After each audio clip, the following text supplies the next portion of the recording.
Alright, what is going on, people, and welcome back to those Arcs of Evolved Max Speed, and today we're taking a look at the Sarcosuchus Post-TLC update. So as I mentioned in the Spinal video, there are 5 creatures that are getting hit with the TLC patch, that being the Spinosaurus, Sarcosuchus, Argentavis, Raptor, and Parasaur. And that's all we get for TLC patch 2. I'm sure at some point we're going to be getting more TLC patches for other creatures, but the Arc devs have said right now that they're going to turn their attention to bug fixes and other things first, which is probably a smart decision. So, here are the stats with Sarco. This one got a really low roll for HP. I had 2 that I was looking at before, and one had nearly 4k HP. This one's got 2.5.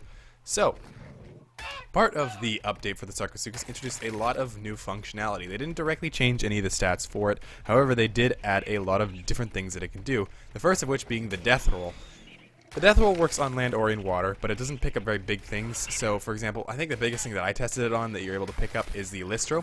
It also has the Sea Lurch, but I don't really know when you would want to use that because I was testing it out earlier, and I found that if you turned into a 180 degree with the Lurch, it wouldn't actually try and attack the target. It would just take away your crosshairs. So if you're seeing when I did that Lurch earlier, it had crosshairs, kind of like the Reaper King with its tail or the Rock Drake with its wall grab, and it was kind of interesting. It didn't really work out that well, but as you saw there were crosshairs, but if you try and hold down C, which is the button for it, it won't turn around and attack, which is supposed to be able to do a 180 attack. I'm not sure how to do that, but it's part of the update. So, as you saw earlier, we were able to ride around on the Sarco like a surfboard, which is, well, you know, you're kind of running dry on ideas if your TLC patch includes being able to stand on the dinosaur as its highlighted feature. But the Sarco did get a lot of functionality and utility, which, I mean, it's not going to be an epic creature. It's not going to be the best one in the entire world, but it's still certainly quite good. So I was testing out in the water to see if the Lurch would be able to jump out and grab the Parasaur, but it didn't. So, yeah, I don't really know what to say there.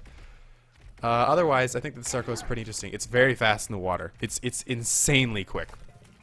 And it does pick up the shallowest puddles as water that is swimmable in, so that's quite a nice functionality for the Sarco. So in a second here, once I've done chewing this poor Moss Chops to pieces, I'm going to go ahead and hop in the water, and you're going to be able to see the difference in speed. It's really fast. I mean, this is fantastic. And one of my favorite changes about the Sarco, it basically does absolutely nothing to it, but piranhas run away from it. Unfortunately, I might have glitched my game slightly like I did in the Direwolf video, because I turned on Leave Me Alone, and I think that's what did it. And even when I turned it off, it didn't fully fix it. Yeah, piranhas run away from you, which is quite nice. They don't right now, because, of course, I don't know, I turned on Leave Me Alone earlier, and they kind of ignore my existence. But they do no less, and that is amazing because I hate mega piranhas a lot. So, the Sarco starts out at, I believe, 160% movement speed, which is a lot. Of course, it's all relative, you know. 2,000 stamina is a lot too until you put it on a Pteranodon, because then it's a lot for a Pteranodon, but it doesn't last that long. So as you saw there, the Lurch attack didn't proc or trigger while I was in the water, which is a bit irritating, and I don't really know why, because I feel like the Sarco should be easily capable of jumping out of the water and grabbing something. It doesn't have a jump like the Capro, but then its legs are rather stubby because it is a crocodile and it is not some disturbing deer-crocodile hybrid that the Caprosuchus is. So as you can see, it starts out pretty high movement speed at base, and it gets 1.6 per level, which is a lot more than we're used to. The Direwolf had 1.3 and the Spino had 1. So this one tops out, I believe, 273% movement speed, which is fast. I can't justify making a max speed build for it, though. I really can't. As you can see here, this is the new Sarco model, and I think it looks really good. It doesn't look super different. Like, you can still very well tell that this is a Sarco, and it's pretty much the same as it was before. But they changed the head shape, and I think they made the tail a little bit longer, and it looks really cool. I haven't at all talked about the fact that the Sarco has the ability to do a barrel roll on dry land, which is an incredible feat of athleticism, but it's quite funny.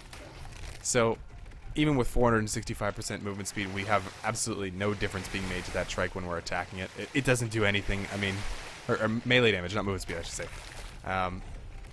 Sarco doesn't hit very hard. It's good at killing players, but it's not good at killing creatures. It's not going to be your go-to PvP dinosaur.